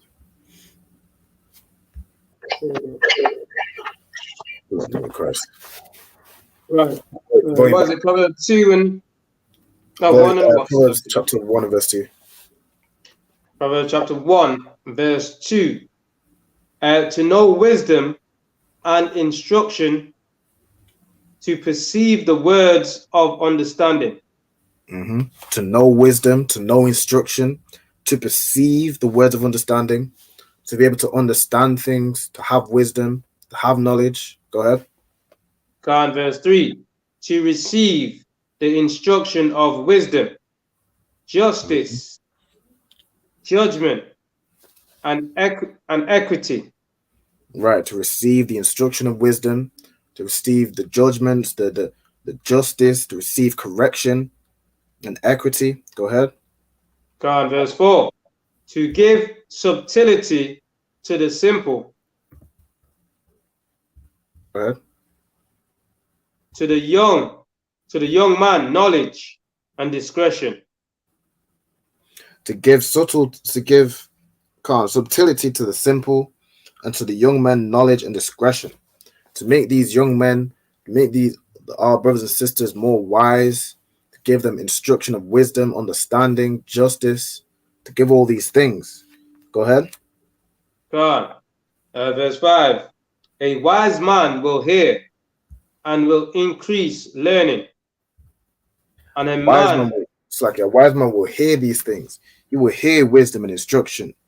He will understand the words of understanding. He will receive, instruction of wisdom, judgment, justice, and he will hear these things, and he will increase his learning. Go ahead. and will and will increase learning, and a man of understanding shall attain unto wise counsels. And a man of understanding will attain unto wise counsels. A man of understanding will understand that he doesn't know everything. He won't try to lean onto his own understanding. He will seek counsel in matters that he doesn't fully understand, in matters that he doesn't comprehend, in matters that he needs some guidance. He will seek wisdom and he will seek counsel. He will seek guidance from those that know more, man, that have been in this truth for longer, that have more experience, that know how to deal with these things. Go ahead. Verse 6. To understand a proverb and the interpretation, the word of the wise, and their dark sayings. They will strive to understand proverbs and understand the interpretations, to understand the breakdowns, and to understand the words of the wise and their dark sayings, meaning those things that aren't as simple to understand as other things. They seem dark, so they're hard to see. It's hard to understand what they're saying. Right. You seek understanding. You take your time. You ask these questions, and in time, those dark sayings will become light. You will understand them. Go ahead. Verse 7. The fear of the Lord is the beginning of knowledge. And the fear of the Lord is the beginning of knowledge, man.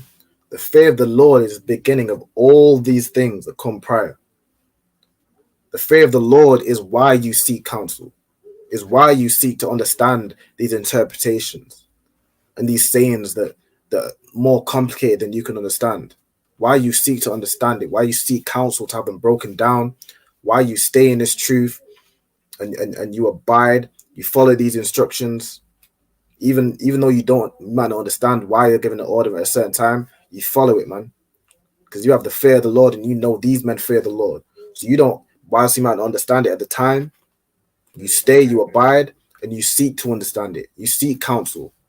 You seek breakdowns. You don't just leave because you don't understand something. You stay in this truth, man. You long suffer with this truth, man. And eventually you'll get it. Eventually you'll understand. There are plenty of things that even some of the highest ranking men, man, some of the captains say they didn't understand it at the time, man. But now they understand it perfectly. Right.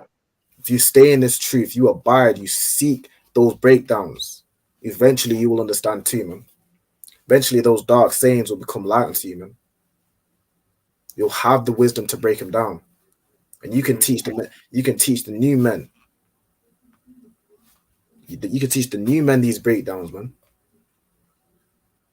You can bring light to things that are dark unto them, man.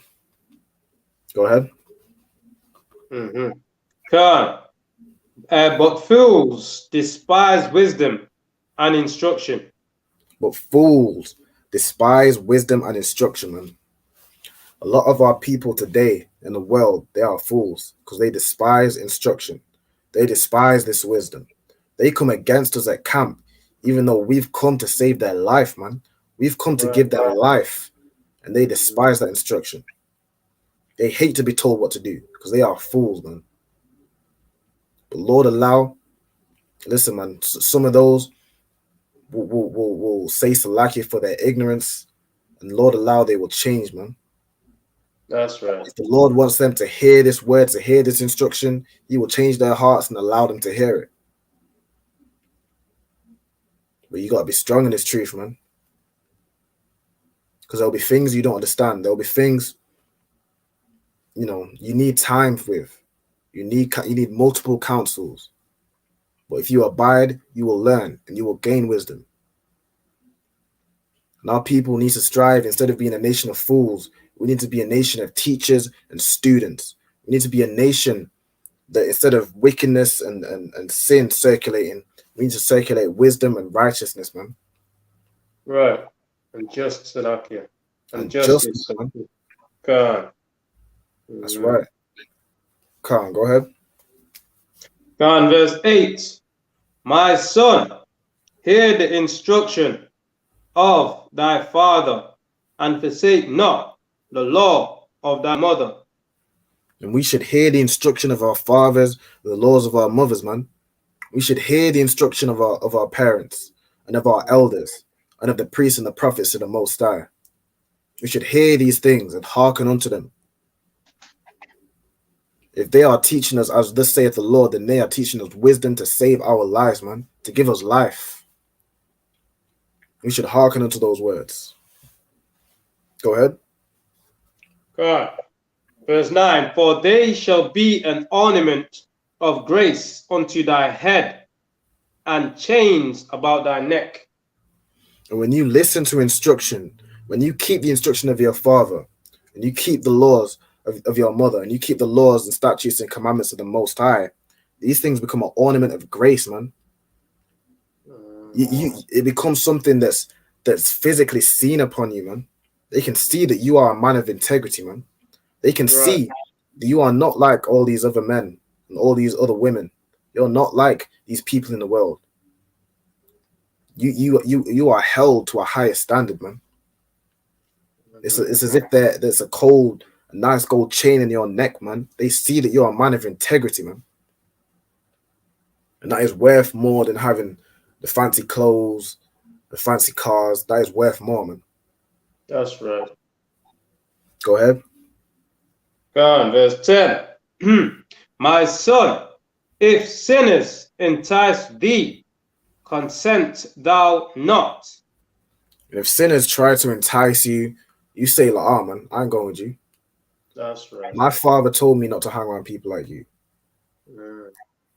You don't consent to their wickedness, man. You don't consent to their foolishness. You say, nah, man, I'm going home. Go ahead. Go on, verse 11. If they say, come with us, let us lay wait for blood. Let us lurk privily for the innocent without cause. And they might try and get you to kill a brother without cause, man. To kill an innocent brother without cause. You say, like, man, I'm not going to do that wickedness. Because the Most High tells me that killing is against the law, man. That's right. The Most High commands me not to kill, not to murder. So, like, man, I'm not going to go with your foolishness. And if you go with that foolishness, you'll receive whatever judgment the Most High has for you, man. But I'm not going to be partaking. I'm not going to be partaking in that. Go ahead. Right. God, verse 12. Let us swallow them up alive as the grave, and whole as those that go down into the pit. Go ahead. Verse 13. We shall find all precious substance we shall fill our houses with spoil. Let us swallow them up alive as the grave, man. Let us kill them, man. Let's put them in the grave, man. Put them in the hole. Let's put them in a t-shirt, man. And let's fill our houses with their stole, with the spoil. Let's steal whatever he has, man. Take his shoes, take his watch, take whatever he has, man. So I want that, man. We should have that, man. Listen, man, don't give in to their foolishness. That's right. Go ahead. God. 14. Cast in thy lot among us. Let us all have one purse. Yeah, man. If you help me, if you help us kill this brother, put him to death, then you can partake in the spoil, man. We'll all go in one pot. We'll split it 3 ways. You say la'ah, man. I'll take nothing, man. I'd rather that brother live. That brother's life is worth more than me, than whatever spoil or whatever third of whatever you want to give me, man. The word of the Lord is worth more than me, than whatever shoes or trainers, whatever watch he has, man. Right. I'm not gonna defile myself with your sin. For what? Material gain? It's not worth it, man. My father taught me better. Go ahead. Right. God, verse 15, my son, walk not thou in the way with them. Refrain thy foot from their path. Go ahead. God, verse 16, for their feet run to evil and make haste to shed blood. Refrain from that path, man. Don't walk in that way. All they do is run to evil, and they make haste to shed blood, man. Jump to verse 18. Lucky verse 18. and they lay wait for their own blood. They lurk privily for their own lives. And they think they're stalking to take someone else's life. They're hunting to shed someone else's blood. The only thing they're doing is chasing after their own blood, man. They lurk privily to kill themselves, man. Because they are killing themselves in their sin, man. The wages of sin is death, and they will be judged for that, man. So don't be partakers of that. Go ahead. God. Verse 19. So are the ways of everyone that is greedy of gain, which taketh away the life of the owners thereof. And if you're greedy, that greed will cause you to take your own life, man. It will cause you to sin, and that sin will take your own life, man. You think you're taking someone else's life or taking someone else's belongings, you will receive that recompense on your own head, man. Your own life will be taken. Your own things will become the spoil of someone else, man. Right. Go ahead. And Salakia, what they say, what goes around comes around. That's right. And they have another term for it. They call karma, right? In the world, that's what they say. Right. Right. And that's it right here, man. Well, this is the Most High. Ain't no karma. This is the Most High. Salakia, yeah. Go ahead. Owners thereof. Verse 20. Wisdom crieth without. She uttereth her voice in the streets. And wisdom crieth out every weekend, man, on these high streets, on these highways and byways, man. Wisdom cries out every single week to you blacks, Hispanics, and Native Indians. Man. We cry out every single week to our people, man. Go ahead. God. Wisdom crieth without. She uttereth her voice in the streets. Verse 21. She crieth in the chief place of concourse, in the opening of the gates, in the city. In those chief places of concourse, man. These highways and byways where everyone is, where we go. That's where wisdom crieth out, man. When we cry out to our brothers and sisters in the world, Wisdom's crying out to you, man. The That's word of right. the Most High is crying out to you, trying to reach you, man, trying to get you to receive it. Go ahead. God. She uttereth her words, saying, 22, how long, ye simple ones, will ye love simplicity, and the scorners delight in their scorning, and fools hate knowledge. And that is what we say at camp, man. How long will the simple of our people love this simplicity, man? Right. How long will you be simple, selling drugs to your neighbor, man, killing your brothers, killing your children? How long will you love that simplicity? And how long will these scorners delight in their scorning, man? All these backbiting and gossiping and bearing false witness. How long will you love all that scorning, man? Or love to talk back against the prophets of the Most High and act as if we're crazy, we don't know what we're talking about. Right. We're racists, yada yada yada. Listen, man, we love our brothers. We want to see you corrected. So we'll do whatever it takes, man. And how long will fools hate knowledge, man? How long will you hate and despise and reject the knowledge of the Most High that only serves to make your life better, man? That's right. Only serves to benefit our community, to get our brothers off drugs, to join back together the household, man, the man and wife, man.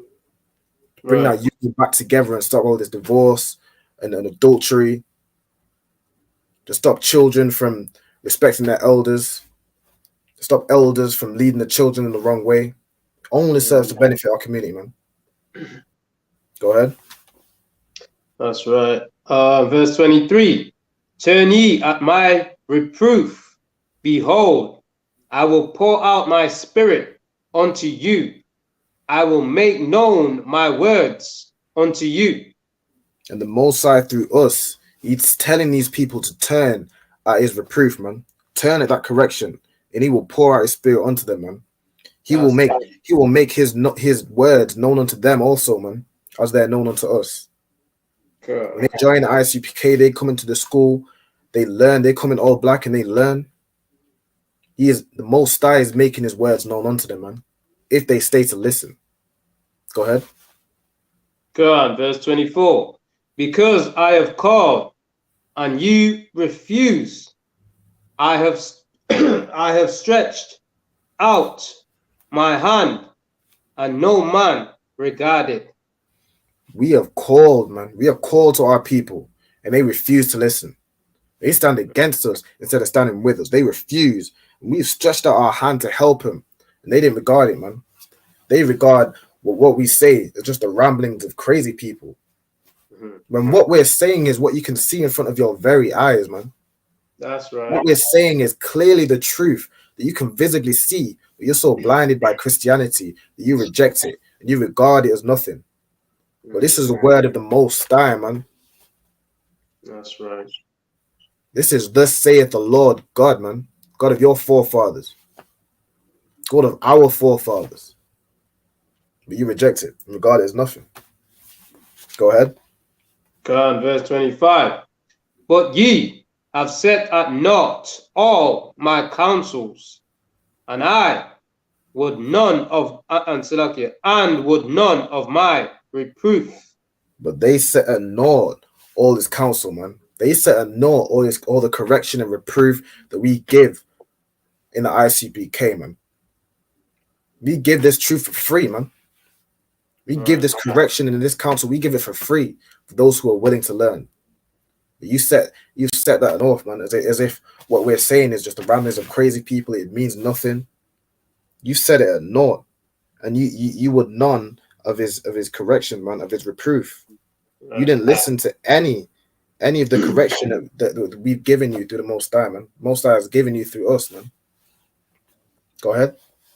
Verse 26. I also will laugh at your calamity. I will mock when your fear cometh.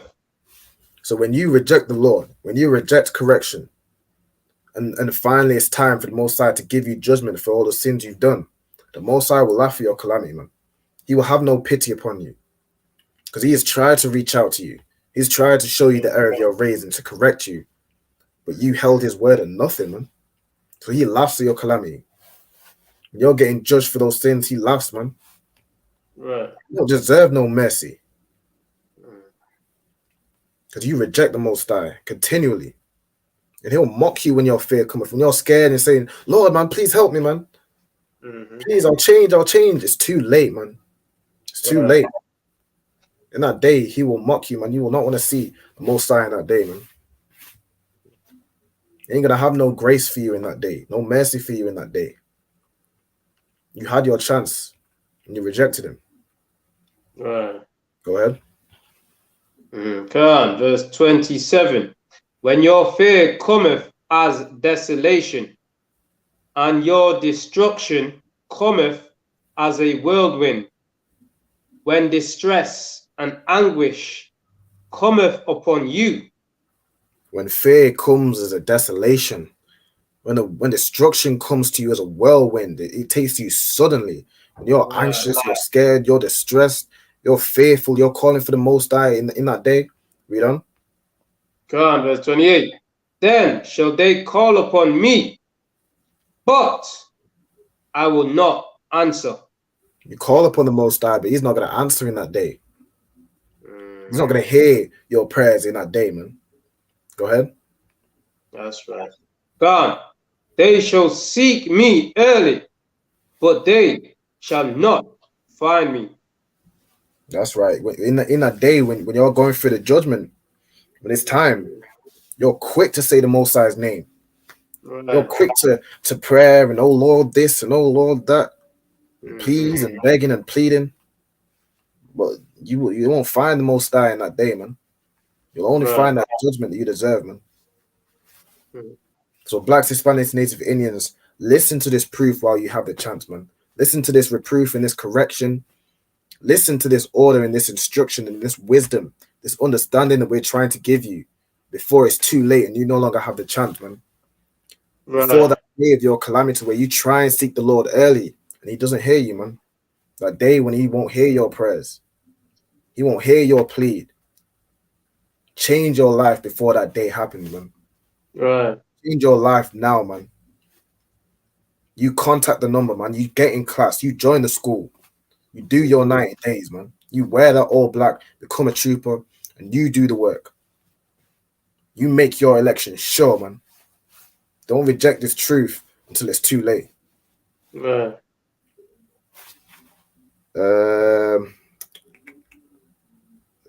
Go ahead, read on. And Salakia, yeah. Don't reject the truth, you understand? And then what? You have a gun pointed at your head, man. Because of how many people you've been killing, you understand? And whatever, you've been running the block hot, running the ends red, right? And up to your crime and violence and whatever you've been doing. And now the Lord is having that happen to you, man. What you've done, you understand? Or the police, or you selling your drugs and whatever you're doing, and next thing the police is coming to kick your door off, throw you in handcuffs, put you in handcuffs, and throw you in the back of that TAU van. You understand? So it's time to get our life right, man. You understand? Before these things are happen to us, man. All right, that's the anger of the Most High, man. All right. That's right, because you've sought blood. You've been a gangbanger and killed your brother for nothing. You sought blood, but when you receive a bullet shot and you see your blood pouring out your own flesh, you're quick to call the Most High. Right? Nah, man.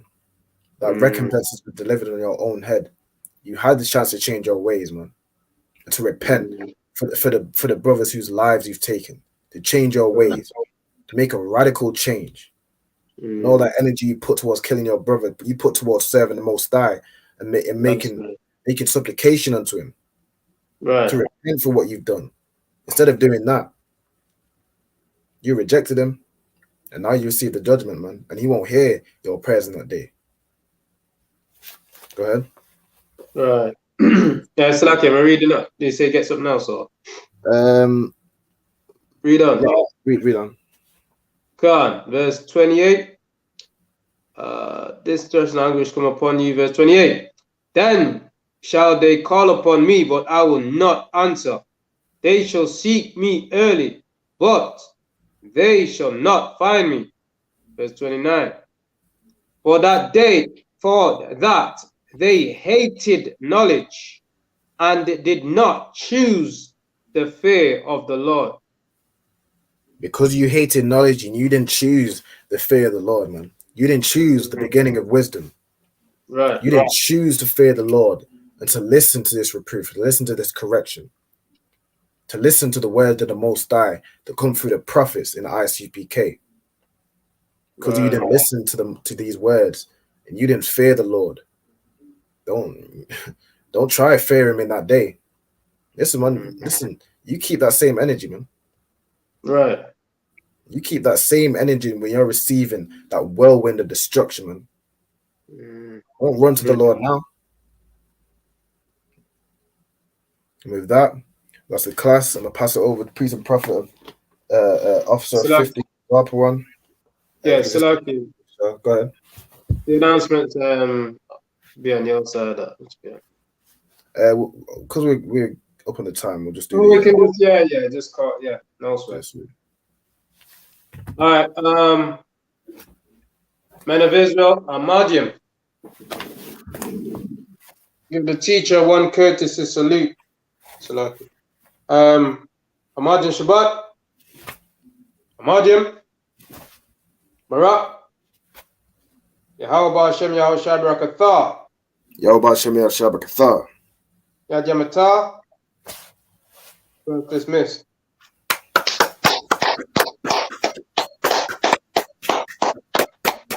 Yeah. Shalom. Yahweh Hashem Yahweh Barakatah. Yahweh Shema Latam Hashem Yahweh Shai. Up on for the reading. Shalom. That's correct. Shalom.